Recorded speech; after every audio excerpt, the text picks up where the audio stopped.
Hello. In this video, we are going to be adding and subtracting square roots inside of expressions. In this video, you're also going to need to know how to simplify square roots. So these problems are going to be a little bit more complex. So let's look at problem number 1. The square root of 8 plus 7 square roots of 2. If I take a look at this question, I notice that I have a square root of 8 and a square root of 2. Those values are not the same, so I cannot combine like terms. However, I can simplify these square roots. So if I look at the square root of 8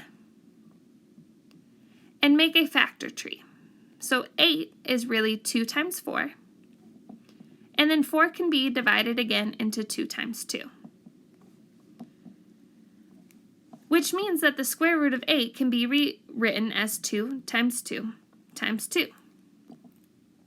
And whenever we have 2 of the same value, that number can be crossed out and moved to the front. So the square root of 8 really simplifies to 2 square roots of 2. So now if I go back to my original problem, the square root of 8 is really 2 square roots of 2, and then I'm adding to it 7 square roots of 2. This part is simply coming down. And now when I look at my values, I have a square root of 2 and a square root of 2. So these terms can now be combined because they have the same square root. So I will add their coefficients. 2 plus 7 makes 9. So my final answer would be 9 square roots of 2. Now looking at problem number 2. 3 square root 7 plus 2 square root 45 minus 6 square root 5. When I look at these three values, the square root of 7, the square root of 45, and the square root of 5, the only one that can be simplified is the square root of 45.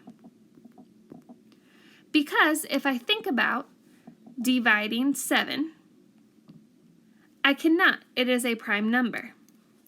Same with 5. I cannot divide 5 because it is a prime number. But 45, I can divide. I can do 3 multiplied by 15, and then 15 can be divided into 3 and 5. So the square root of 45 would become 3 times 3 times 5. Now don't forget that this coefficient of 2 needs to come down. So now I'm going to look and see if I have two values that are the same. Here I have 2 3's. So those 2 3's can be moved to the front.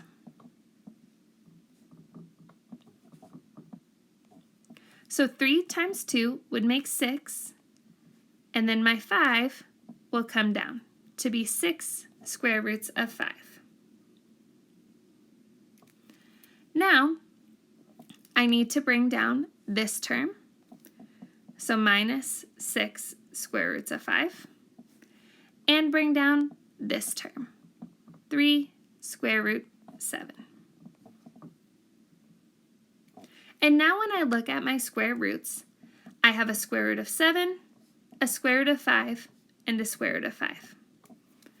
The only terms I can combine are the terms that have the same square root value. So 6 square root of 5 minus 6 square root of 5, I can combine. So I will take 6 minus 6, which would make 0 square roots of 5, and my 3 square root of 7 would come down.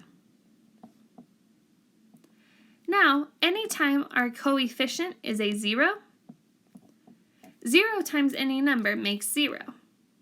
So what will happen is this last term will simply disappear.